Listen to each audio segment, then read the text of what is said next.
Hello, this is Eric Strong again, and this is the seventh lecture in this series on mechanical ventilation. The topic today is ventilator modes. If you've watched the first 6 lectures, you may have started wondering when I was ever going to get around to discussing how actually to program the ventilator. Well, this is the point where I will begin to make the transition from the physiology background to the practical application. The learning objectives of this lecture are as follows. First, to understand the 3 variables which define a ventilator mode. Next, to be familiar with the most commonly used ventilator modes, that is assist control, SIMV, pressure control, and pressure support ventilation.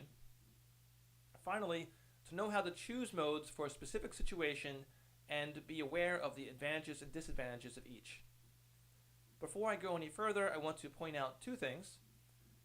First, the topics of ventilator modes and ventilator options are each difficult to understand without first learning about the other. Therefore, you may not fully appreciate this lecture until after seeing the next one, and may even benefit from watching it again afterwards. Second, as problematic and inconsistent as terminology is within the general subject of mechanical ventilation, I find personally that there's no specific topic in which this is more of an issue than with ventilator modes. People will often use different terms to refer to the exact same form of ventilation, and sometimes even use the same term to refer to different forms of ventilation. This is partially a consequence of different brands of ventilators coining fancy-sounding names for a basic vent mode, which could be known by a different name when delivered by a different brand of vent. The most common place this becomes a difficulty is when physicians and respiratory therapists disagree with the terminology about what mode a particular patient is on. Usually the physician bases their language on what they've read in the textbook about ventilators in the general sense, while the RT bases their language on the specific ventilator being used. Whenever there seems to be a disagreement, I advise just discussing the specifics of the form of ventilation being delivered, and usually you'll discover that you are both describing the same thing. Patterns of ventilation, also known as ventilator modes, can be partially defined based on the following 3 variables: the trigger variable, the control variable, and the cycling variable. I will discuss each one at a time.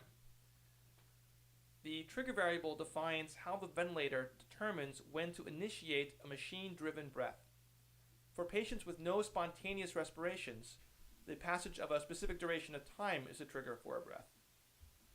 For patients with spontaneous respirations, this variable may be set to either pressure-triggered or flow-triggered, such that the ventilator delivers a breath when either a threshold negative pressure or a threshold degree of flow is detected. Both pressure-triggered and flow-triggered ventilation are equally effective, and there is rarely an advantage to switching from one to the other, with the exception of patients with COPD who may do better with a flow trigger. Triggering options used less frequently include volume, chest wall, electrical impedance, and motion. The control variable defines what aspect of inspiration is the primary variable controlled by the ventilator during inspiration. The most common options include pressure-controlled and flow-controlled. In pressure-controlled ventilation, the pressure delivered to the airway is constant regardless of airway resistance or compliance. Therefore, if pressure is preset and constant, changing resistance or compliance results in changing tidal volumes. In flow-controlled ventilation, the flow is controlled as a function of the preset tidal volume and the additional designation of flow pattern. Flow pattern, also known as flow contour, will be discussed later in this lecture as well as in lecture 8. If flow is predetermined, changes in resistance or compliance result in changes in airway pressures. It should be noted that most clinicians and even many textbooks refer to flow-controlled, volume-cycled ventilation, such as most forms of assist control and SIMV, as, quote, volume-controlled. Although this seems like a logical description, as the clinician is directly specifying and thus controlling the tidal volume to be delivered, the ventilator is actually controlling the flow rate. Some people would therefore state that usage of the term volume control is technically erroneous, while others would brush off this criticism as inconsequential semantics. The cycling variable, now defines what signals the ventilator to terminate inspiration. For example, with volume cycled ventilation, the ventilator will cease inspiration after a preset volume has been delivered. With flow cycled ventilation, the ventilator will cease inspiration after airflow drops below a preset threshold, typically approximately 25% peak flow. Ventilators can also be time cycled or pressure cycled. The cycling variable has some overlap with the control variable, and as kind of mentioned already, the two are frequently used interchangeably, although some would say this is incorrect usage of the terms. So here is a summary of common options for the three mode variables. A mode can either be time triggered, flow triggered, or pressure triggered. It can be flow controlled or pressure controlled. And it can be flow cycled, volume cycled, or time cycled. Typical settings for these variables are listed to the right. To add to the confusion of ventilator modes, you should also be familiar with the terms volume targeted and pressure targeted. Volume targeted ventilation describes any mode in which the clinician is able to ensure the patient receives a specific tidal volume. Pressure targeted ventilation describes any mode in which the clinician is able to ensure the patient's inspiratory pressure does not exceed a maximum pre-specified value. Remember from lecture 2 that lung compliance is equal to the change in volume over the change in pressure. Therefore, by setting either volume or pressure, lung compliance will dictate the value of the remaining parameter. For example, in volume targeted ventilation, high compliance of the lung will result in low airway pressures, and low lung compliance will result in high airway pressure. While in pressure targeted ventilation, high lung compliance will result in high lung volume, while low lung compliance will result in low lung volume. Ventilator modes also distinguish between three different types of breaths. Mandatory breaths are triggered by the ventilator and receive full level of support. The number of mandatory breaths per minute is dictated by the respiratory rate set by the clinician. Assisted breaths are triggered by the patient and may receive either full support or only partial support. Finally, spontaneous breaths are those which the patient takes, which do not trigger any response from the ventilator and therefore receive no support. Most modes allow fully supported assisted breaths to count as mandatory breaths in order to improve patient comfort, prevent patient ventilator dysynchrony, and prevent hyperventilation. There are four basic common ventilator modes used in the ICU, which I will talk about in this lecture. They are assist control, synchronized intermittent mandatory ventilation, more commonly known as SIMV, pressure controlled ventilation, and pressure support ventilation. A fifth common mode is controlled mandatory ventilation, or CMV.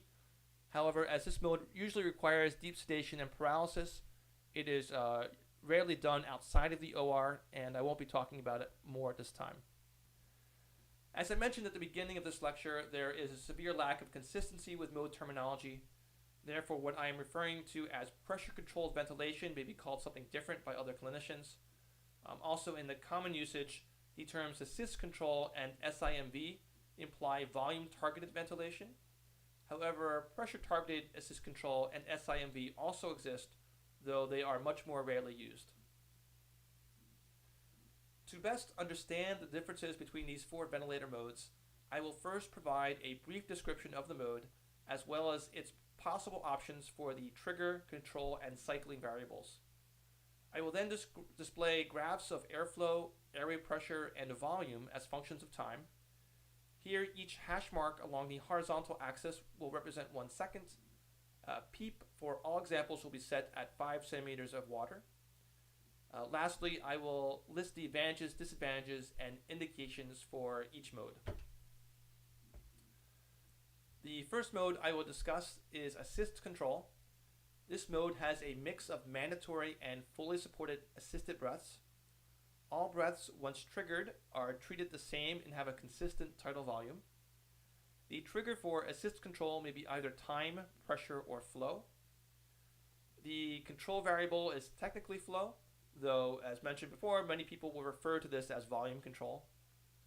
And the cycling variable is typically time. Here is the typical appearance of flow, pressure, and volume graphs for the assist control mode. In assist control, the ventilator senses an inspiratory effort by the patient and responds to each by delivering a preset tidal volume. The patient is able to vary respiratory rate, but a backup rate is set to prevent hypoventilation, such that if a certain period of time passes without the patient initiating a breath, the ventilator will give one. In this particular example, in the pressure tracing, you can see the small downward deflections just before the first, third, and fourth breaths. These are the result of the patient trying to take a breath on his own. This small but relatively negative pressure triggers the ventilator to deliver a fully supported breath. The second breath has no such preceding downward deflection, but the ventilator has given a breath anyway because the maximum allowable time without a breath has elapsed. In this case, you can see that just over 4 seconds elapses between the moment when the first breath is pressure triggered by the patient and the moment when the second breath is time triggered by the ventilator.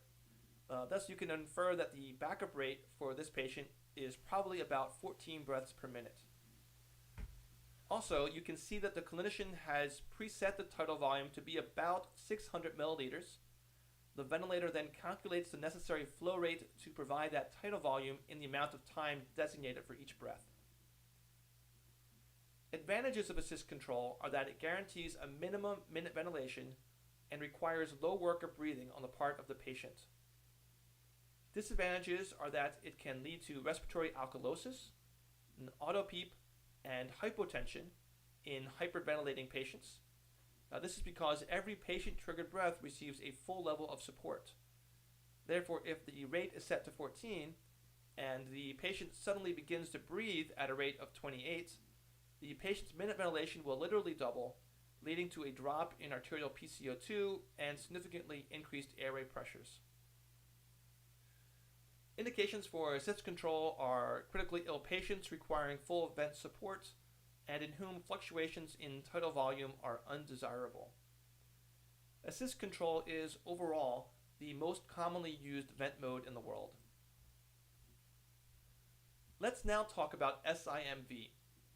Although SIMV can be used without pressure support, it is very rarely done, so the following will assume that pressure support is being used.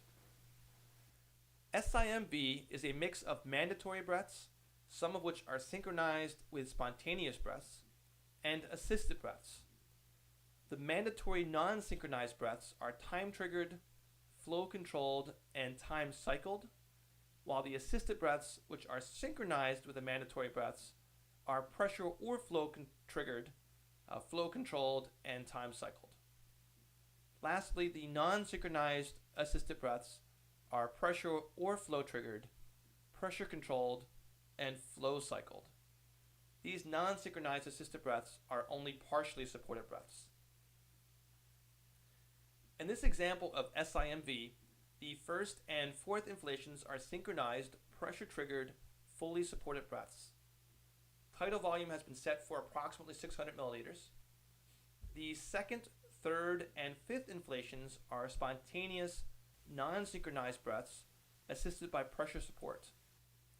In this particular case, pressure support has been set for 10 centimeters of water, which is the difference between the maximum inspiratory pressure on the partially supported breaths and a PEEP. One advantage of SIMV is that, like assist control, it guarantees a minimum minute ventilation. However, unlike assist control, it generally leads to lower mean airway pressure and can provide a wide range of respiratory support depending upon the set respiratory rate. A major disadvantage of SIMV is that it requires more work of breathing on part of the patient. I've also heard multiple clinicians and textbooks claim that SIMV can reduce cardiac output in patients with LV dysfunction. However, I am unaware of both the original source of this claim and the mechanism by which this would occur, so therefore I can't vouch for its accuracy. The indication for SIMV is a critically ill patient who requires a relatively high level of vent support, but who are hyperventilating or otherwise prone to autopeep or high airway resistance.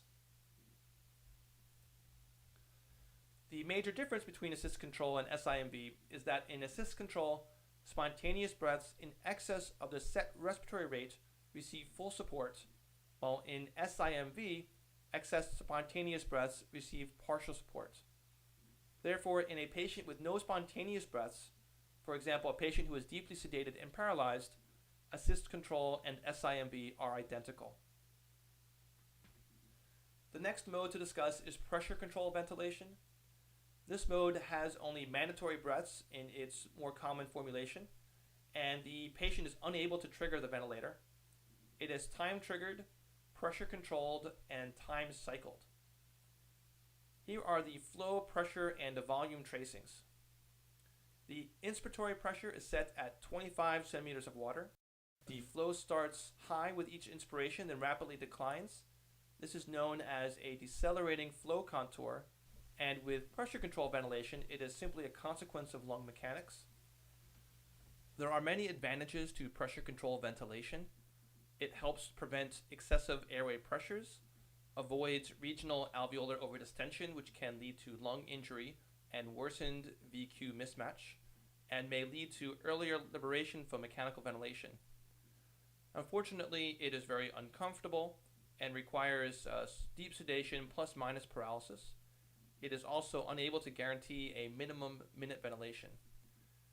The major indication for pressure control ventilation is a particularly high risk of barotrauma. The final mode I will discuss in any detail is pressure support ventilation. In pressure support ventilation, there are no mandatory breaths. Thus, every breath must be triggered by the patient by pressure or flow.